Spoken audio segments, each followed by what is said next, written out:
नमस्कार, good morning. कैसे हैं आप? आई होप आप बढ़िया होंगे, मजे में होंगे। Welcome back. एक बार फिर से आपका बहुत बहुत स्वागत है। चलिए, आज दूसरी कविता लेकर हम आपके सामने हैं। दूसरी कविता जिसका नाम है सॉन्ग ऑफ माई सेल्फ। देख रहे होंगे आप, इसे भी यूट्यूब पे बहुत ज्यादा डाला गया है। परंतु मैं फिर से यही कहना चाहूंगा कि राइटर के जीवनी को बिना पढ़े, उनके हिस्ट्री को, उनके बैकग्राउंड को बिना जाने अगर हम किसी कविता के बारे में उसके शब्दों के साथ खेलते हैं, उसके मीनिंग्स को निकालते हैं, तो शायद एक्यूरेट मीनिंग राइटर जो कहना चाह रहे थे वो हम निकालने में कामयाब नहीं होते। और अधिकांश लोग यूट्यूब पे यही करते हैं। वैसे मैं उनका सम्मान करता हूं क्योंकि बच्चों को फायदा उनसे होता है। परंतु फिर से वही बात कहूंगा कि जिस उम्मीद से आप यहां पहुंचे हैं वो उम्मीद पूरा होगा। एक एक शब्द, एक एक लाइन का पूरा हिंदी बताया जाएगा, जेन्युइन तरीके से क्लियर करके। चलिए तो सीधे आते हैं मुद्दे पे। सॉन्ग ऑफ माई सेल्फ यानी खुद की स्तुति, खुद का गान, खुद के बारे में गाना, खुद को गाना। गाने का काम कौन कर रहे हैं? वाल्ट विटमन साहब। इस कविता के बारे में अगर थोड़ा सा फैक्ट बता दूं आपको, तो जो कविता अभी हम पढ़ने वाले हैं ना, यह मात्र एक पार्ट है या कहे एक सेक्शन है एक बड़ी सी कविता का, जिसमें है पूरा 52 सेक्शंस। जी हाँ, यानी 52 भागों में ये कविता छापी गई है, लिखी गई है, और उसका मात्र एक भाग हम पढ़ने वाले हैं। मतलब एक बड़े से कहानी का छोटा सा हिस्सा हम पढ़ने वाले हैं। क्या समझ में आएगा? ज्यादा कुछ नहीं समझ में आएगा, या समझ में भी आएगा तो गहराई से नहीं आएगा। बहुत कुछ अधूरा अधूरा सा लगेगा। जैसे एक फिल्म है, उसका टीजर रिलीज हुआ, देख के ही भले हम अंदाजा लगा ले कि फिल्म धांसू होने वाला है, परंतु यह सत्य नहीं है कि हम पूरा जान जाएंगे फिल्म के बारे में। परंतु मेरा पूरा प्रयास रहेगा राइटर के जीवनी को ध्यान में रखते हुए, उनके बैकग्राउंड को ध्यान में रखते हुए, पूरे कविता को ध्यान में रखते हुए, कि आपको चीजों को बारीकी से समझाऊं ताकि संतुष्टि मिले और एग्जाम में ज्यादा से ज्यादा आपको फायदा हो। ठीक है, चलिए अब आ जाइए इंट्रोडक्शन वाले पार्ट पे। वाल्ट विटमन, जिनका बर्थ है यानी 1819 में, यानी 1819 में जन्म, 1892 में डेथ है, यानी 1892 में इनका मृत्यु। कोमा है, फिर यहां कोमा है, मतलब ये जो है इन्हीं के लिए है। क्या है जी? तो द पीपल्स पोएट, यानी इन्हें जन कवि कहा जाता था। जिस तरह से जॉन डन को लव पोएट, मेटाफिजिकल पोएट कहा जाता है, इसी तरह से इन्हें पीपल्स पोएट कहा जाता है, यानी जन कवि, लोगों का कवि, लोगों के बारे में लिखते थे। जन कवि कहने का कारण भी है क्योंकि ये व्यक्ति पे ज्यादा फोकस करते थे, फ्रेंडशिप पे ज्यादा फोकस करते थे, लव पे ज्यादा फोकस करते थे, यानी इनका लेखनी जो है व्यक्ति के आसपास ही घूमता था। तो जन कवि हुए ना। यानी कौन? Walt Whitman, perhaps the most individualistic literary figure that America has ever produced. ये इंडिविजुअलिस्टिक क्या है जी? तो व्यक्तिवादी। जी हां, व्यक्तिवादी। ये व्यक्तिवादी क्या चीज होता है जी? तो जब कोई इंसान अपना रास्ता स्वयं बनाता है, दूसरे का कॉपी पेस्ट नहीं करता, अपने जीवन का रास्ता खुद तय करता और उस पर चलता है, दूसरों से हटके, दूसरों का कॉपी पेस्ट किए बिना, तो वैसे विचारधारा को, वैसे चीजों को हम बोलते हैं इंडिविजुअलिस्टिक, वैसा गुण रखने वाला। यहां एक वर्ड है आपको देखने को मिलेगा, इंडिविजुअलिज्म। इसका मतलब है व्यक्तिवाद, यानी दूसरों से हटके काम करने वाला, हटके अपना रास्ता बनाने वाला, या फिर वैसे गुण को हम कहेंगे इंडिविजुअलिज्म, व्यक्तिवाद, और वैसे गुण को रखने वाला व्यक्तिवादी। ठीक है, यानी व्यक्ति विशेष पे ज्यादा काम करने वाला, दूसरों का कॉपी नहीं। अब क्या होता है ना कि हमारे एशिया में क्या है जी, हमारे देश में ही कह लीजिए क्या है कि लड़का तेज है पढ़ने में तो डॉक्टर बनेगा, इंजीनियर बनेगा, आईएएस बनेगा, अपने मन से उसको कुछ नहीं करने देना है।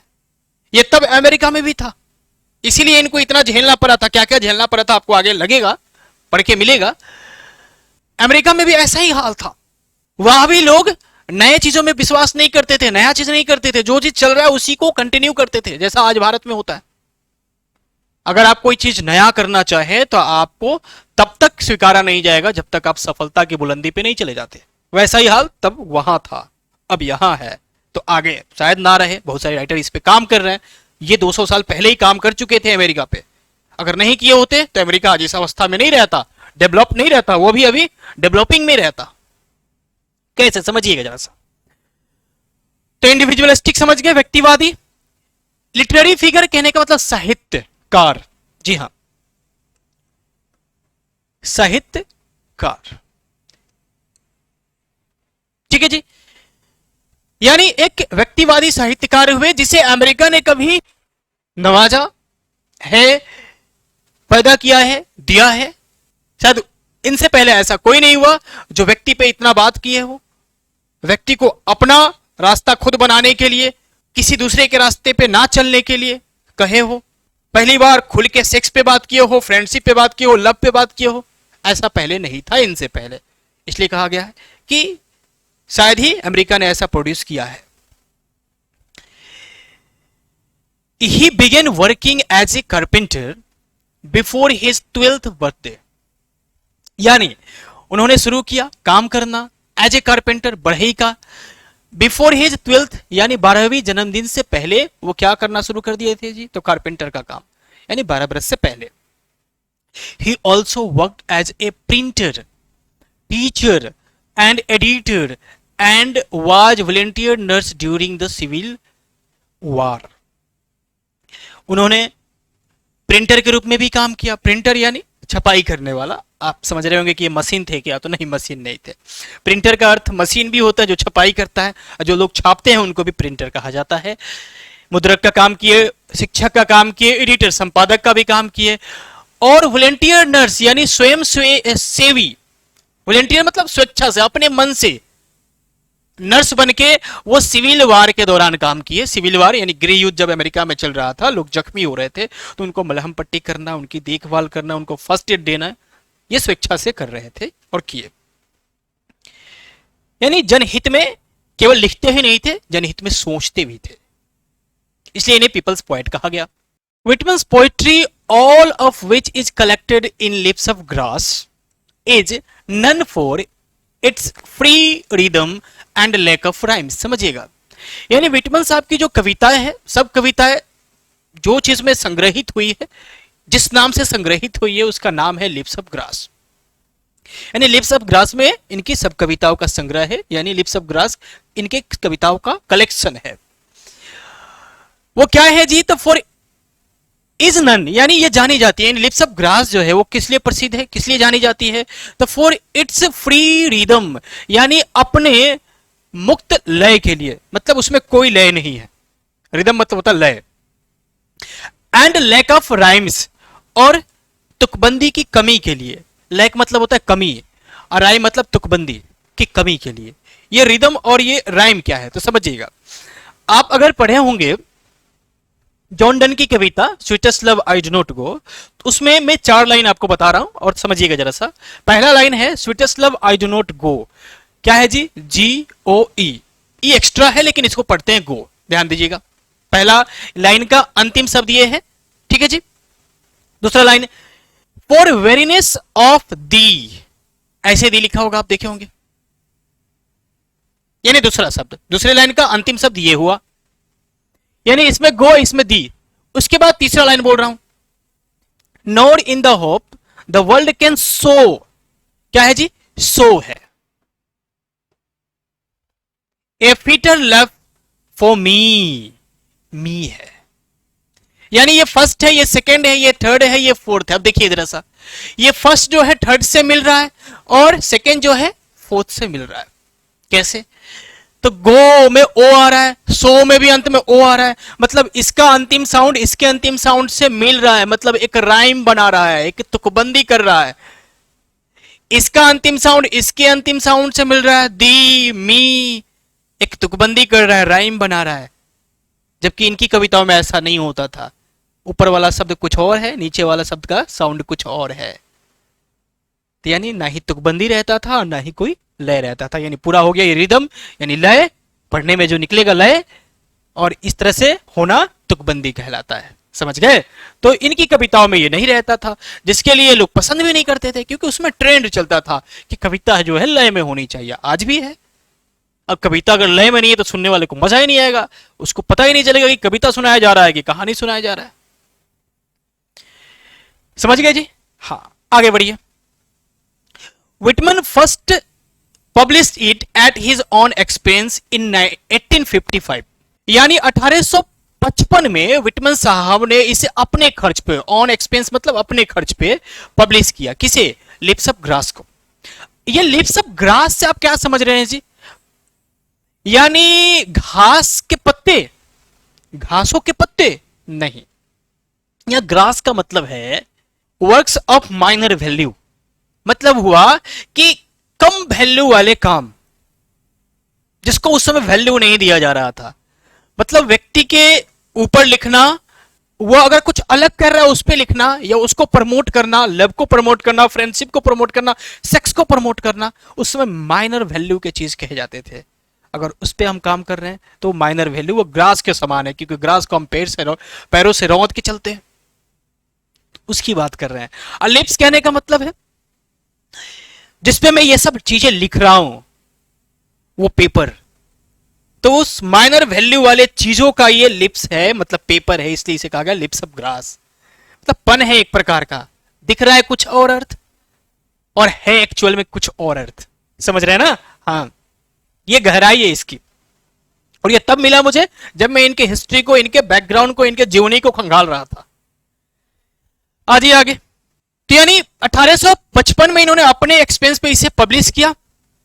हाउएवर, मगर the free form of the poems and the joyful dedications to the importance of the individual were not well received at first। समझिएगा, मगर क्या हुआ जी? तो free form of the poems, poems का जो फ्री फॉर्म है, यानी बिना राइम, बिना तुकबंदी वाला जो फॉर्म है, उसके चलते कह लीजिए, and the joyful dedications to the importance of individual, individual मतलब व्यक्ति, यानी व्यक्ति के महत्व के प्रति जॉयफुल, जॉयफुल मतलब आनंददायक, खुशनुमा समर्पण, डेडिकेशन यानी समर्पण, मतलब व्यक्ति के विचार, व्यक्ति के बारे में, उसके लव के बारे में, उसके फ्रेंडशिप के बारे में, उसके सेक्स के बारे में बात करना, तो खुल्लम खुल्ला बात करना, यानी व्यक्ति के महत्व को लेकर आनंददायक डेडिकेशन, जिसे लोग वहां स्वीकार नहीं रहे थे, उसको लेकर जब ये बात करना शुरू किए तो वाजिब था कि लोग सपोर्ट में तो खड़े नहीं होंगे, लोग विरोध किए, या फिर विरोध नहीं किए तो इन्हें स्वीकार नहीं किए, तो ये भी एक विरोध ही हुआ। Were not well received at first, जिसका खामियाजा हुआ, ऐसी रचनाओं का खामियाजा इन्हें भुगतना पड़ा कि पहली बार इन्हें किसी ने तवज्जो नहीं दिया, वैल्यू नहीं दिया, यानी वेयर नॉट वेल रिसीव्ड, स्वीकारा नहीं, उस पर ध्यान नहीं दिया पहली बार। उसके बाद देखिए तो in fact his collection of poems cost Whitman his job. ये तो सत्य है, ऐसी ऐसी रचनाओं के चलते इनके जो कलेक्शन ऑफ पोएम्स यानी लिप्स ऑफ ग्रास इनके जॉब पे बनाई, मतलब इनका जॉब भी खा गया। उसके बाद क्या है जी? As it was taken to be obscene. समझिएगा, ऑब्सीन का मतलब होता अश्लीलता। ऐसा इसलिए हुआ, इनके जॉब पे बनाई, इनका जॉब चला गया, ऐसा इसलिए हुआ क्योंकि ये कविता का जो संग्रह था इसे लोग अश्लीलता का प्रतीक मानने लगे, अश्लीलता की तरह देखने लगे इसे, क्योंकि इसमें खुल के बात की गई थी लोगों के बारे में। मतलब पहले वहां भी कुछ ऐसा था कि लोग जो है व्यक्ति के अलग विचार को, व्यक्ति के अलग काम को एक्सेप्ट नहीं करते थे। जी हां, सही सुना, जैसा कि आज भारत में होता है, तब वहां ऐसा होता था। उस समय वाल्ट विटमन साहब आते हैं और ऐसी ऐसी बातें करते हैं, तो वाजिब था कि लोग स्वीकारेंगे कैसे, और सेक्स पे बात करते हैं। जैसा कि आज अगर भारत में कीजिए सेक्स पे बात, तो बहुत लोग कहेंगे अरे अच्छा आदमी नहीं है ये। पहले ऐसा अमेरिका में भी था, अगर तब वो नहीं जागा होता तो आज हाल उसका यही रहता जो आज हमारा है। अश्लीलता के रूप में देखा गया इसको, वाजिब है, उसके लिए उनको जॉब से भी हाथ धोना पड़ा, जॉब पे बनाई। In 1881 after many editions leaves of grass finally found a publisher willing to print it uncensored. समझिएगा जरा सा, 1881 में बहुत बार एडिशन करने के बाद, मतलब बहुत बार उसका फेरबदल हुआ, उसका संस्करण हुआ, उसके बाद लिप्स ऑफ ग्रास को एक मिल गया पब्लिशर, यानी पब्लिशर मतलब उसको छापने वाला व्यक्ति मिल गया, उसने छापने का मन बनाया, इट अनसेंसर्ड यानी बिना उसमें बदलाव किए। ये तो बहुत लोग शायद उससे पहले ये कहते थे कि नहीं इस फॉर्म में तो नहीं छापूंगा, इसमें कोई तुकबंदी नहीं है, इसमें पहले तुकबंदी करके लाइए तब छापूंगा, इसमें से ये सब चीजें हटा दीजिए तब छापूंगा। लेकिन पहली बार कोई मिला जो बिना बदलाव के अनसेंसर्ड, सेंसर बोर्ड होता है ना जो काट छाट करता है, तो अनसेंसर्ड मतलब बिना काट छाट का छापने के लिए तैयार हो गया। उसके बाद आगे लिखा गया है कि translations of this collection were enthusiastically received in Europe. यानी इसका जो ट्रांसलेशन है, इस कलेक्शन का जो ट्रांसलेशन है, पूरे उत्साह के साथ यूरोप में स्वीकारा गया। मतलब ये जब यूरोप में इसका प्रसार प्रसार हुआ या फिर ये यूरोप में पहुंचा, इसका जब फॉर्म, इसका जब किताब, तब वहां के लोगों ने इसे स्वीकार लिया। अमेरिका वाले नहीं स्वीकार रहे थे, यूरोप वाले स्वीकार लिए कि अच्छा ये तो बहुत हटके लिखा है भाई, ऐसा तो होना चाहिए। परंतु Whitman remained relatively unappreciated in America. Europe वाले तो स्वीकार लिए, लेकिन उसके तुलना में रिलेटिवली यानी तुलनात्मक रूप से यूरोप के तुलना में अभी भी अमेरिका में लोग इसे नहीं स्वीकारे, अनएप्रिसिएटेड, अप्रशंसनीय रहा, इसे स्वीकारा नहीं गया, इसकी कोई प्रशंसा नहीं की गई, जबकि यूरोप वाले स्वीकार चुके थे। It was only after his death, उनके मृत्यु के बाद, केवल उनके मृत्यु के बाद, यानी जब उनका मृत्यु हो गया तब, that he could win appreciation in America for his original and innovative expression of American individualism। समझिएगा जरा सा, उनके मृत्यु के बाद जो है इन्हें प्रसिद्धि मिली, इन्हें प्रशंसा मिली, अप्रिशिएशन यानी प्रशंसा मिली अमेरिका में, फॉर किसके लिए जी, तो अपने ओरिजिनल यानी अपने वास्तविक, इनोवेटिव मतलब नया, कुछ नया करना, मतलब कुछ नया एक्सप्रेशन लाने के लिए, यानी अभिव्यक्ति के लिए, विचारों को रखने के लिए, किसके, तो अमेरिका के इंडिविजुअलिज्म यानी अमेरिकन व्यक्तिवाद, यानी अमेरिका के व्यक्तिवाद पे कुछ नया और वास्तविक चीज को रखने के लिए इन्हें इनके मरने के बाद प्रशंसा मिली। इंडिविजुअलिज्म तो पहले ही बता चुके हैं, कुछ हटके करना। अब आ जाइए, एज इंपॉर्टेंट वर्क्स में शामिल है, इंक्लूड है यानी शामिल है लिप्स ऑफ ग्रास, आपको पता है, जो कि 1855 में लिखा गया, और एक और है ड्रम टैप्स 1866 में लिखा गया। अब इसके बारे में भी थोड़ा सा बता दूं, लिप्स ऑफ ग्रास में तो आपको पता है कि व्यक्ति विशेष पे लिखा गया, ये व्यक्ति से रिलेटेड थी बातें, इसमें ज्यादा कविता उसी से संबंधित था।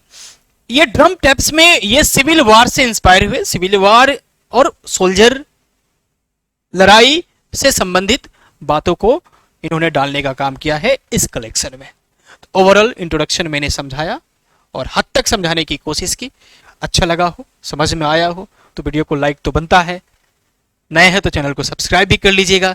चलिए अब आगे यात्रा को बढ़ाते हैं और चलते हैं पोएम्स पे। सॉन्ग ऑफ माई सेल्फ, ये तो पता ही है आपको।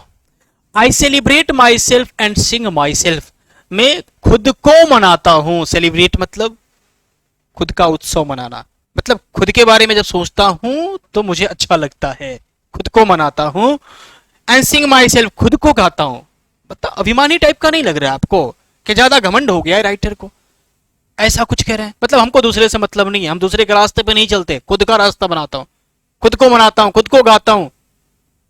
लेकिन यहां आई का मतलब केवल आप राइटर को ही नहीं समझेंगे, या आई उन सब के लिए जो हट के काम कर रहे थे अमेरिका में। समझ में आया कुछ? हाँ, ऐसा नहीं है। And what I assume you shall assume, assume का मतलब मानना कि यह सत्य है, तो जो मैं सत्य मानता हूं तुम भी मानोगे। देखिए तो कितना ताकत है, कितना डेयर है इनमें, हिम्मत है। और ये हिम्मत ऐसे ही नहीं दिखा रहे हैं, इसके लिए आगे जस्टिफाई किए इस चीज को। देखिए फॉर का मतलब है क्योंकि, every atom belonging to me as good belongs to you, जो हर कण जो हर चीज मुझसे संबंधित है या मुझ में है, एज गुड एकदम उसी तरह से बिलोंग्स टू यू, तुझ में भी है, तुमसे भी संबंधित है। मतलब अगर मेरा शरीर 5 तत्वों के मिलने से बना है तो तुम्हारा भी शरीर 5 तत्वों के मिलने से ही बना है। मेरे शरीर में अगर खून है तो तुम्हारे में भी खून है, पानी नहीं है। तो फिर जो मैं सत्य मानता हूं तुम भी मानोगे, आज नहीं तो कल मुझे पहचानोगे। इतना काबिलियत था इस राइटर में। और बाद में लोहा माना अमेरिका। इसको आगे कर लेते हैं और एक बार में सबको ले लेंगे। चलिए यहीं तक है ना। हाँ, छोटा है कविता, लेकिन वास्तविक रूप तो इसका बहुत बड़ा है। देखिए तो कह रहा है, I love and invite myself. Loaf का मतलब वांडर, यानी आवारा की तरह भटकना, बिना उद्देश्य का इधर उधर भटकना। तलाश होगी इनको सच्चाई की, गौतम बुद्ध की तरह, लेकिन आई वंडर में भटकता हूं। एंड इनवाइट माई सोल, और अपनी आत्मा को आमंत्रित करता हूं। मेरी आत्मा इन लोगों के बीच में रह के ना, एक ट्रेंड पे चलने वाले लोगों के बीच में, जिनका अपना कोई उद्देश्य नहीं है, अपना कोई रास्ता नहीं है, उन लोगों के बीच में रह के भटक गई है, तो मैं उसको इनवाइट करता हूं। एंड उसके बाद देखिए, I lean and loaf at my ease observing a spear of summer grass. I lean, lean का मतलब होता है झुकना, झुकना या फिर आराम करना भी होता है, लेकिन यहां झुकना।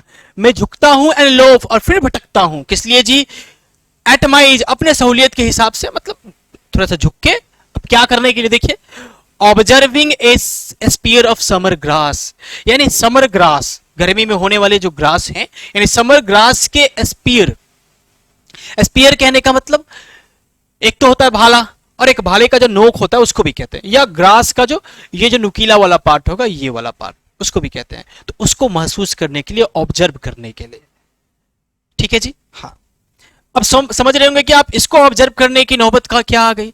तो यहां ऑब्जर्व करने का मतलब, अगर इस लाइन का दूसरा भी मतलब अगर आप समझना चाहें तो ये हो सकता है कि वैसे व्यक्ति जो हट के विचारधारा नहीं रखते हैं, समाज को वो डेवलप नहीं करते हैं, वैसे व्यक्तियों को महसूस करने के लिए मैं झुकता हूं, थोड़ा उनके करीब जाता हूं। समझ रहे हैं ना? ये इंटरनल मीनिंग होना चाहिए। My tongue, every atom of my blood formed from this soil, this air. My tongue मतलब होता है जीभ, जीवा, जिसे हम टेस्ट लेने का काम करते हैं। Every atom of my blood, मेरे शरीर का हर कतरा, हर अणु, ब्लड जिन जिन एलिमेंट से मिलके बना हुआ हर, formed from this soil, इसी मिट्टी से बना है, यानी अमेरिका वाले ही मिट्टी से बना है। This air, इसी हवा में बना है, इसी हवा से बना है। अब समझिएगा जरा सा। अब ये तो समझ में आता है कि खून का एक एक कतरा इसी मिट्टी, इसी हवा से बना है, लेकिन ये जीव कहने का मतलब क्या है? यहां बॉडी भी तो कह सकते थे, जीव क्यों कहे? तो जीव यहां है एक्सप्रेशन का इंडिकेशन है, या कहे साइन है। एक्सप्रेशन यानी जीव से हम बोलने का काम करते हैं ना, शब्द मुंह से निकालते हैं, आवाज जब मुंह से निकालते हैं तो जीव का ही तो सारा एक्टिविटी रहता है। अगर कहते हैं कि क का उच्चारण स्थान का है तो कहते हैं कंठ भैया, कहते हैं ना, तो जीव का ही तो रोल होता है। तो यानी मेरा जो टंग है, यानी मेरे जो शब्द है, मेरा जो एक्सप्रेशन है, जो हटके है, इसी मिट्टी से आया है। ऐसा नहीं है मेरा पैदाइश यही हुआ है, अगर ये विचारधारा है तो इसी मिट्टी का देन है, इसलिए मैं तुमसे अलग नहीं हूं, लेकिन हाँ विचार अलग है, मुझे स्वीकारना पड़ेगा। इसी मिट्टी, इसी हवा से बना है। उसके बाद देखिए तो कह रहे हैं, born here of parents, born here from parents the same and their parents the same, यानी मेरा जन्म जो है मेरे माता पिता से यही हुआ, मेरे माता पिता का भी जन्म उनके माता पिता से यही हुआ, ऐसा ही आगे भी चला। मतलब मेरे पूर्वज यही जन्म लिए, उनके पूर्वज भी यही जन्म लिए, तो फिर मैं अलग कैसे हूं? I now 37 years old in perfect health begin, मैं अभी 37 साल का और एक नई शुरुआत के लिए परफेक्ट हूं, शुरुआत कर सकता हूं। ऐसा मत समझना कि मैं बुढ़ा हो चुका हूं। Hoping to cease not till death, और उम्मीद है कि नहीं रुकूंगा। सीज मतलब रुकना, ठहर जाना, खत्म हो जाना। नहीं खत्म होऊंगा, नहीं रुकूंगा जब तक मैं मृत्यु को प्राप्त नहीं कर लेता। ये लगातार चलता रहेगा। उसके बाद देखिए जरा सा, किड्स एंड स्कूल्स इन अभियांश। इन अभियांश का मतलब होता है कुछ समय के लिए किसी चीज का प्रयोग रोक देना, उसको प्रयोग ना करना। यानी क्रिएट्स मतलब रिलीजियस बिलीफ यानी धार्मिक मान्यताएं। स्कूल्स का मतलब ये अपने हिसाब से मैं अर्थ नहीं बोल रहा, आपके ग्लोसरी नोट्स में दिया है, आपके बुक में दिया है और वो जेन्युइन है, वही ओरिजिनल है, उसी को लेके चलना होगा। तो क्रिएट्स यानी धार्मिक मान्यताएं, स्कूल्स सिस्टम ऑफ थॉट्स यानी विचारों का जो तंत्र है, यानी धार्मिक मान्यताएं और उसके जो विचारों के जो तंत्र हैं उसको मैंने रोक दिया, उसको मैं प्रयोग नहीं कर रहा। ऐसा नहीं है कि मैंने धर्म त्याग दिया है, लेकिन उसका प्रयोग अभी बंद कर दिया है। उसके सोच, उससे रिलेटेड जो सोच है उसको मैंने बंद कर दिया है। अभी मैं केवल इंडिविजुअल पे काम कर रहा हूं, उसी के बारे में सोच रहा हूं। रिटायरिंग बैक ए वाइल, देखिए ये सफिस्ट नहीं है, ये सफाइस पढ़ते हैं इसको, सफाइस्ड एट व्हाट दे आर, और उसे मैं रिटर्निंग बैक, उसे पीछे लेके आया हूं, मतलब उसको रोक दिया हूं। At while sufficed at what they are, वो जितना में है उतना में पर्याप्त है, मैं उसे बढ़ाना नहीं चाहता। सफाइस्ड का मतलब टू बी एनफ, पर्याप्त होना, मतलब अभी तक वो जितना में है वो पर्याप्त है, मतलब जितना मुझे जानना है वो उतना पर्याप्त है, मैं उससे ज्यादा जानना नहीं चाहता, मैं उसके गहराई में जाना नहीं चाहता, मुझे काम करना है इंडिविजुअल पे। बट नेवर फॉरगेटन, लेकिन मैं उसे कभी भूलूंगा भी नहीं, क्योंकि भूल जाऊंगा तो फिर वो मुझ पर हावी हो जाएगा, क्योंकि जो चीज आप नहीं जानते हैं उसका खतरे का अंदाजा आपको नहीं रहता है। आई हार्वर, हार्वर का मतलब होता है बिलीव, सोचना, मानना। आई बिलीव, मैं मानता हूं, मैं सोचता हूं, फॉर गुड एंड बैड, अच्छा भी सोचता हूं, बुरा भी सोचता हूं। ऐसा नहीं है कि मैं केवल अच्छा ही सोच रहा हूं, मैं केवल बुरा ही सोच रहा हूं इंसान के बारे में, ऐसा नहीं है। मैं अच्छा भी सोचता हूं, बुरा भी सोचता हूं, दोनों पहलू पे मेरा ध्यान रहता है। I permit to speak at every hazard, nature without check with original energy. यहां भी अर्थ समझिएगा। I permit to speak, permit मतलब अलाउ करना, आदेश देना, मतलब मैं अपने आप को आदेश देता हूं या फिर आदेश देता हूं कि हर खतरे से, हजार्ड यानी खतरा, डेंजर, हर खतरे से मैं सामना करूं, उसके प्रति, उसके अगेंस्ट में बोलूं।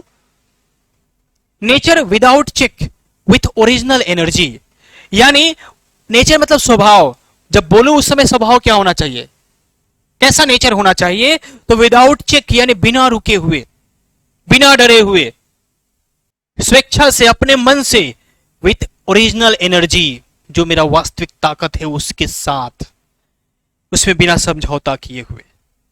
समझ में आया कुछ? इसके बाद का भी, यानी इसके बाद भी लाइन है और उस लाइन का थोड़ा सा अंश मैं आपको देना चाहता हूं। उसके बाद लिखा है आगे कि houses and homes are full of perfumes, मतलब जो घर है वो परफ्यूम से भरा हुआ है, मतलब सुगंधित चीजों से भरा हुआ है, मतलब अच्छे अच्छे थॉट से भरा हुआ है, अच्छे अच्छे विचारधारा वाले लोगों से भरा हुआ है। आगे बहुत सारी लाइन है।